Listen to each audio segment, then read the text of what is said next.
funcionarios interinos que hay en España que siguen luchando por sus derechos laborales, que pueden irse a la calle de un día para otro y que además no recibirían, Javier, ningún tipo de indemnización. Esa es la clave de por qué no son funcionarios fijos, porque solamente consolidar ese derecho a la administración le cuesta. Son 800.000, que se dice efectivamente rápido. Y vamos a echarle un vistazo porque las dos grandes empresas de trabajo temporal en este país se llaman Sanidad y Educación.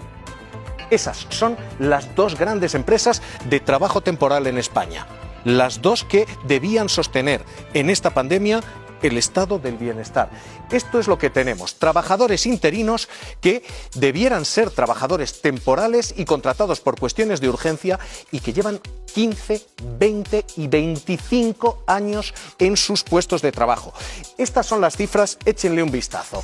Hay en España 2.578.000 empleados públicos, 800.000 son interinos. Insisto, literalmente, gente que debía haber sido contratada por razones de urgencia y que no puede ser trabajadora estructural. Bueno, pues 800.000, con antigüedades de hasta 15, 20 años.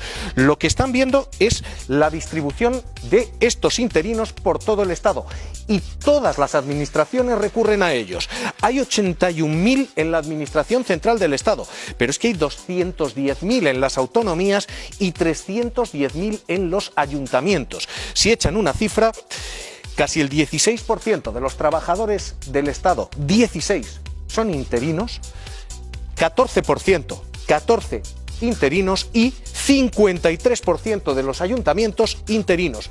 Súmenles a estos esta cifra que están viendo, trabajadores temporales, definidos como temporales y que muchas veces entran también en esta categoría de interinos. Decimos interinos cuando en realidad lo que debiéramos decir es interinas, porque en la mayoría de ocasiones el 70% son mujeres con 15 años de antigüedad o más. Esta es la interinidad. 15 años desempeñando el puesto de trabajo y todavía no han podido consolidar esa plaza fija. 70% mujeres. El 92%, 9 de cada 10 de esas plazas en fraude de ley. Vamos a echarle un vistazo porque este es el reparto, pero si vemos estos dos sectores, educación y sanidad, vemos dónde está el problema del Estado. En materia de educación, el 80% de las plantillas son profesores interinos, sin una plaza fija consolidada. Solo el 20% de ellos lo tienen, especialmente grave en la docencia e investigación universitaria, donde oficialmente solo se recoge un 3% de interinos. Oficialmente se dice solo un 3% de esas plazas están en interinidad. Pero si le echan un vistazo, lo que ocurre es que hay muchos trabajadores que llevan en esa plaza, muchos profesores universitarios que llevan en esas plazas años y años y años, tantos años que el 60% del profesorado universitario y de los investigadores universitarios son contratos temporales, que no tienen derecho a indemnización si son despedidos mañana y que no pueden tampoco consolidar su plaza. Esta es ahora mismo la gran empresa temporal de este país. La universidad, la educación en general, pero es que la otra es la medicina. 82% de las plantillas, 82% son plazas temporales, son plazas interinas. Solamente el 18% de la plantilla es fija. Este ahora mismo es el tamaño de una administración que teóricamente debiera recurrir a esto solamente para situaciones de extrema urgencia. De hecho, esto es lo que dice literalmente la ley. La ley dice que es personal interino aquel funcionario que por razones expresamente justificadas de necesidad y de urgencia se le nombra para el desempeño propio de tareas muy concretas que no pueden desempeñar los funcionarios. Esto es lo que dice la ley. ¿Qué dice la realidad? Que están haciendo todas esas labores y que el 92% de los interinos, insisto, 9 de cada 10, se encuentran en situación de fraude de ley. Están sin contrato fijo, desempeñando labores de contrato fijo. Joaquín, 800.000 del 2,5 millones que tenemos. en fraude de ley. Vente, Javier, porque vamos a seguir hablando de este asunto. Recalco, en fraude de ley, contratados a todos los niveles de la administración, municipal, autonómico y del Estado. María Álvarez, buenas tardes. Hola, ¿qué tal? Hola María, tú has sido funcionaria interina del Ayuntamiento de Zaragoza durante 12 años. Has sido porque en 2018 te despidieron. Sí, a mí me llamaron en 2007 para una plaza, una vacante de funcionario interino, por lo tanto una plaza estructural, y allí estuve hasta 2018. Me trasladaron a varios puestos dentro de mi profesión, yo ahí entré como informático. Bueno, pues ellos me trasladaron donde quisieron, me hicieron 2 contratos seguidos, un día me cesaron y ese mismo día firmé un nuevo contrato, pues porque el ayuntamiento tenía que hacer una serie de cambios. Bueno, me hicieron otro contrato y así he estado hasta el último año, en el que yo estuve de baja un año. Estuve muy mal de salud. Y más cosas, se juntaron varias cosas. Y cuando volví, en mayo de 2018, a los pocos días tuve que examinarme de la oposición. Oposición que ni estaba en condiciones de estudiar, ni tenía fuerza moral, ni física. A ver, yo me encontraba mal no solamente por eso, sino por más cosas físicas de salud. Bueno, tenías una baja. Entonces, María, tú tenías una baja firmada por un médico. Sí, pero yo soy interina. ¿Y qué significa? ¿Que los interinos no tenéis derecho a bajas? Bueno, sí, pero tan largas no está muy bien coger una baja así. Pero, perdóname, no está muy bien. Si tú no puedes trabajar, no puedes trabajar, María. Sí, evidentemente, pero no todo el mundo lo considera así. Bueno, yo volví de la baja, ya digo, a los pocos días hice el examen y lo conseguí aprobar. Esto fue en mayo el examen y en octubre me cesaron. Te cesan de un día para otro porque tú no sabes cuándo te van a cesar. Hay una oposición, hay gente que ha aprobado, pero no sabes cuándo se van a incorporar. Hay veces que el ayuntamiento tarda meses y meses en incorporar a esa gente. Y te cesan de un día para otro, quiero decir, no pude ni cogerme vacaciones, porque claro, como no te avisan de cuándo te van a cesar, tampoco te puedes coger esas vacaciones. Echan a los interinos veteranos y contratan a otros más jóvenes. ¡Que ojo! Sí. Tú tenías un problema de salud. Entiendo que por eso no pudiste preparar quizá las oposiciones. Más todos los que tienen cargas familiares. Más todos los que están en el desempeño de su trabajo y no pueden prepararlas y sí pueden hacerlo, pues oye, pues ¿por qué no decirlo? Los chavales jóvenes que tienen el hábito del estudio. Que tampoco tienen aquellos que llevan 12 años como tú, o 15, o 20, o 25 en el ejercicio de esa labor profesional. Claro, es que os sentís claramente perjudicados. Además, nunca en todos estos años, desde 2003, que fue cuando convocaron mi oposición por la que yo entré de interina, desde entonces no han vuelto a convocar. Hasta 2018 nunca convocaron. Es decir, no nos permitieron en tantos años, en 15 años, que 15 años son muchos, y más Exacto. Para una persona que tenga que estudiar. ¿No os dieron esa oportunidad? ¿Perdón? ¿No os dieron la oportunidad de consolidar vuestro puesto de trabajo? No. Y ahora pues tengo 57 años, soy mujer, informático, a mí no me va a contratar nadie. De hecho, llevo 2 años en el paro, ya más de 2 años en el paro, ya se me ha agotado el paro, no tengo prestación.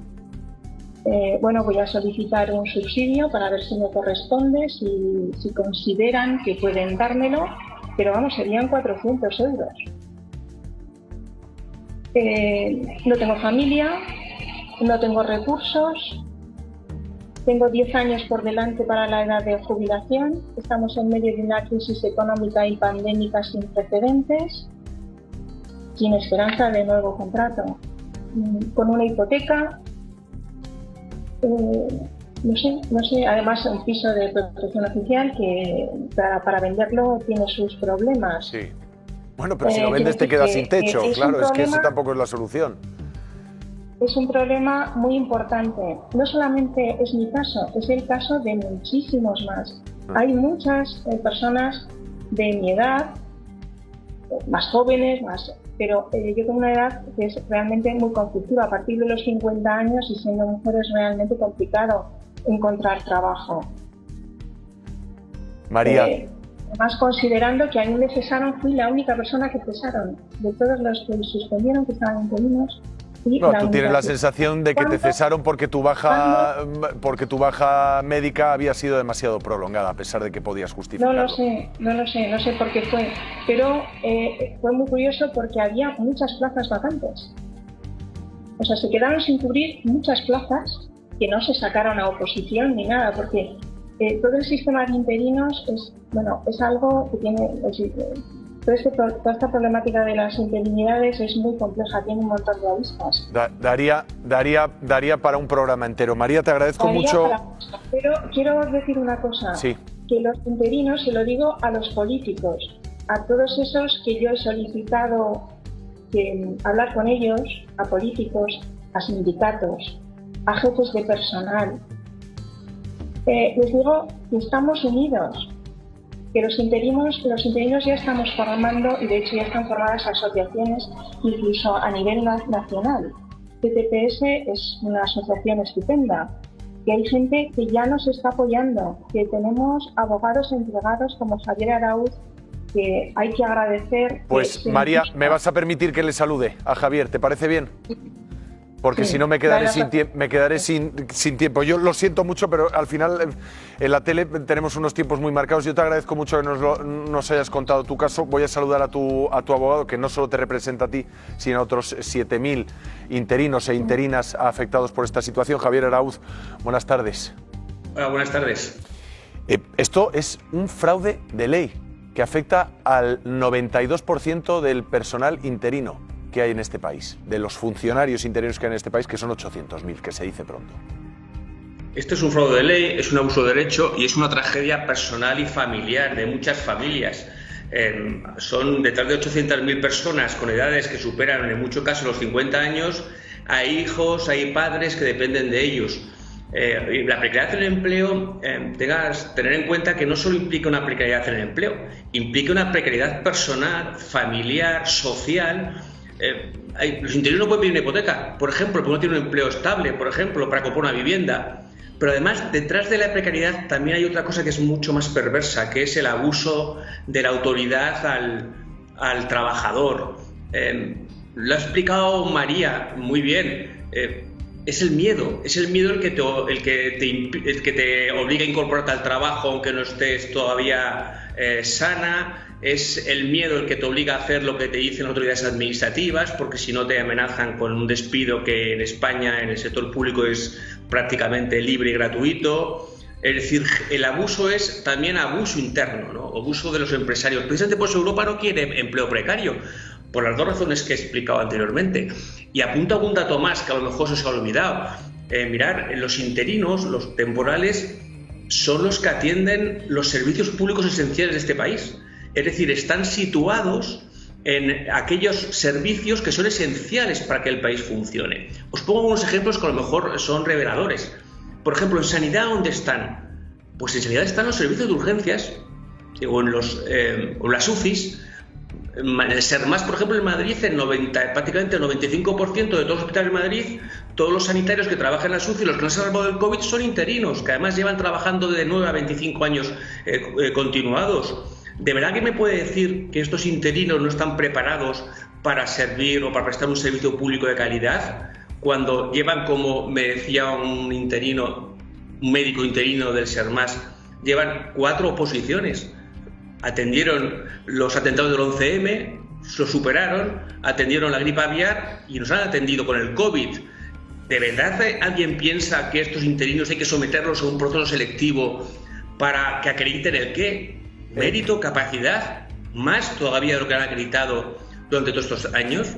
No, desde luego que no, Javier. Hay interinos, nos decía Javier Ruiz, en educación, fundamentalmente en educación y sanidad, pero también en la judicatura o en la administración de justicia, por decirlo bien y pronto, en las Fuerzas Armadas y prácticamente en todas las administraciones, ayuntamientos, comunidades autónomas y gobierno.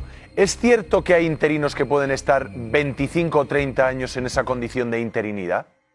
Y 35. Qué bárbaro. Y gente que se jubila en precariedad en el empleo.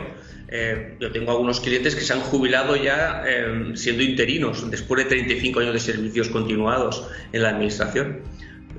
Las cifras son así. Pero no estamos hablando de ¿No hay una sentencia del Tribunal de Justicia de la Unión Europea que obliga a acabar con esta interinidad? ¿Qué hace? Claro. ¿Qué les dice la ministra de Política Territorial, la señora Darias? Bueno, no he tenido el gusto de entrevistarme con ella. Lo que sí que es verdad que este problema radica en el sector público nada más, porque en el sector privado España sí cumple la normativa comunitaria. De hecho, todo trabajador que trabaje por una empresa privada más de 24 meses pasa a ser fijo. Y sin embargo, en el sector público, que tenía que dar ejemplo al sector privado, tenemos ejemplos de temporalidades de 15, 20 o 35 años en este régimen. Y eso es debido a que la directiva, la norma, no se ha traspuesto al ordenamiento jurídico nacional. Es decir, el legislador nacional sí aplicó la directiva modificando el estatuto de los trabajadores para los empleados privados, pero no hizo lo mismo en el sector público. Y esto ha generado estas situaciones de abuso en la temporalidad. Y ahora lo que toca es que el legislador por fin cumpla con la directiva, cumpla con el derecho de la Unión, legisle en el sentido de la directiva en una doble línea. Por un lado, que estabilice a este personal que se lo ha ganado a pulso porque han acreditado mérito y capacidad para el desempeño de la tarea pública, y por otro lado, que a partir de ahora pues se convoquen oposiciones todos los años. El problema ha sido cuál ha sido, que es que hay interinos que nunca han tenido la oportunidad de ser fijos porque nunca se ha convocado una oposición. Claro, 20 años, por ejemplo, caso de María, Madrid. Caso de María. Javier, muchísimas gracias por atender. Muchísimas gracias por atendernos. Cuídese. Un placer. Un fuerte abrazo. Ya son 8 las comunidades autónomas que han cerrado la hostelería. El cierre es total en Murcia, Navarra, en Asturias, en Castilla y